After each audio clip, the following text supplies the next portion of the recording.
Di kontroversi pemirsa Capres-Capres Polesan, Mas Andi, bagaimana PSI akan memoles Giring sebagai calon presiden agar mau juga nanti dilirik sama partai politik yang lain?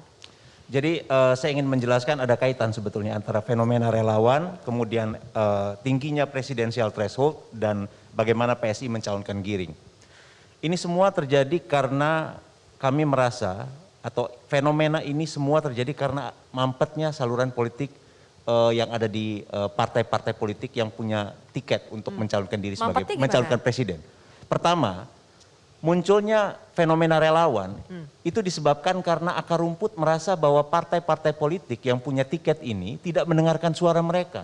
Ada kandidat yang potensial yang mereka anggap baik, tapi kenapa tidak dipilih oleh partai atau tidak dicalonkan sejak dini oleh partai, sehingga mereka merasa perlu untuk mendesak kepada partai politik yang ada di parlemen yang punya tiket tadi agar mencalonkan apa yang mereka anggap pantas tadi. Baik. Nah sekarang persoalannya apakah partai-partai ini mau mendengarkan suara akar rumput tadi? Itu yang pertama ya.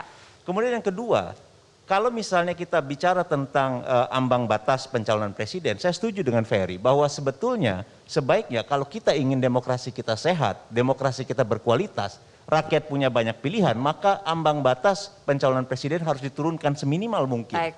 Karena hanya dengan cara itu kita akan mendapatkan kandidat yang berkualitas dan kemudian rakyat itu akan bisa mencalonkan orang yang mereka anggap pantas dan kita akan bisa memilih orang yang terbaik di antara itu. Terakhir, poin yang ketiga terkait dengan pencalonan Bro Giring, justru kita ingin mengajukan atau mendorong satu tradisi politik baru, di mana partai politik secara terbuka sejak awal mencalonkan orang yang mereka anggap pantas untuk dijadikan sebagai calon pemimpin, calon presiden di tahun 2024, agar publik punya kesempatan untuk menilai rekam jejak. Itu selama ini yang absen dalam politik Indonesia.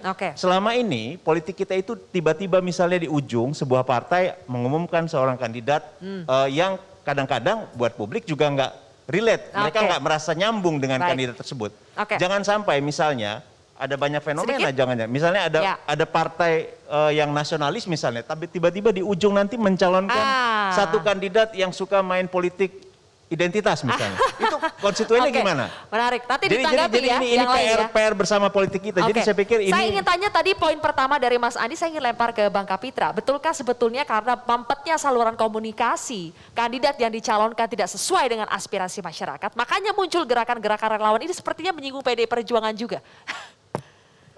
Justifikasi bagi partai-partai yang amali, partai-partai yang belum matang menjadi suatu partai politik, tentu mencari saluran air untuk bisa berkompetisi. Ketika partainya saja tidak dipilih, tentu lalu ingin mencalonkan calon yang tentu secara threshold tidak memenuhi syarat, dan itu hal yang biasa bagi orang-orang kalah. Tetapi kedua, relawan-relawan itu muncul bersamaan dengan keran partai politik membuka diri untuk menyaring aspirasi, dan relawan itu tidak pada satu orang, tapi pada semua kandidat yang hari ini digadang-gadangkan itu muncul. Nah, bagaimana objektivitas relawan itu tentu ditentukan oleh dapat atau tidaknya berkompetisi. Kalau semua keran elektoral itu dibuka menjadi 0%, berapa banyak nanti akan menjadi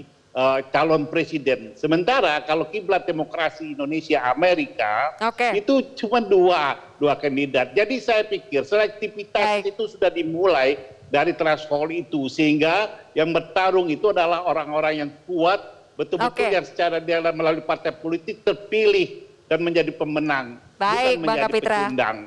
Oke, terima kasih Bang Kapitra sudah bergabung bersama kami di kontroversi hari ini, dan juga Pak Wisnu, terima kasih sudah bergabung. Saya ingin kembali ke narasumber di studio, waktu kita semakin singkat. Mas Zaky, tadi disinggung partai-partai yang kalah, biasalah kalau ngomong seperti ini. Selain PSI, mungkin ini juga untuk Demokrat, karena belum ada threshold yang cukup, harus berkoalisi dengan partai politik yang lain, dan calonnya belum, elektabilitasnya belum tinggi. Bagaimana cara Demokrat memoles calonnya untuk bisa dilirik oleh partai politik yang lain juga? Ya, kalau dari kami pertama ya, Demokrat pilihannya jelas, kita berkoalisi dengan rakyat. Sejak pandemi, sejak ada Ketum AHY terpilih ya, di Maret 2020, fokus kami bagaimana bantu rakyat melewati pandemi ini yang berat sekali, dan kemudian bagaimana dampak ikutan dari pandemi ini yang menerpa ekonomi rakyat, itu kita bantu seminimal mungkin, sehingga mereka lebih terbantu lah. Karena tentunya kita yakin pemerintah nggak bisa mengcover semua. Oke. Itu satu. Nah kemudian yang kedua, kalau bagi kami lagi-lagi ini masih panjang perjalanan sebenarnya. Jadi belum saatnya kita berbicara ini, dan kami sendiri belum ada perbincangan mengenai calon presiden dari kami maupun koalisi. Oke. Nah, kami terbuka nih dengan semua tetap gitu. Nah tapi yang ketiga juga kita masih lihat, kami hanya ingin mengingatkan, 2024 itu tahunnya rakyat. Baik. Ya, biarkan rakyat yang memilih, janganlah kemudian dikooptasi hak rakyat ini gitu. Oke. Nah, diantaranya adalah mari kita semua, baik yang di dalam pemerintahan maupun yang di luar pemerintahan, kita adu kinerja aja. Silahkan kita bantu rakyat sebanyak mungkin, semua calon-calon presiden ini tadi, siapapun itu, ayo kita bantu rakyat semaksimal mungkin dengan yang kita miliki, sehingga rakyat akan melihat, oh inilah yang benar-benar serius membantu rakyat, inilah yang akan saya pilih untuk pemimpin nasional tahun 2024. Baik, seperti itu gitu. juga menjadi closing dari kontroversi hari ini. Terima kasih Bapak-Bapak, sayang sekali waktu kita sudah habis, tapi terima kasih sudah bergabung bersama kami di kontroversi malam hari ini. Pemirsa, saya Zilvia Iskandar pamit undur diri. Terima kasih telah menyaksikan kontroversi, kita jumpa lagi minggu depan di waktu yang sama. Sampai jumpa.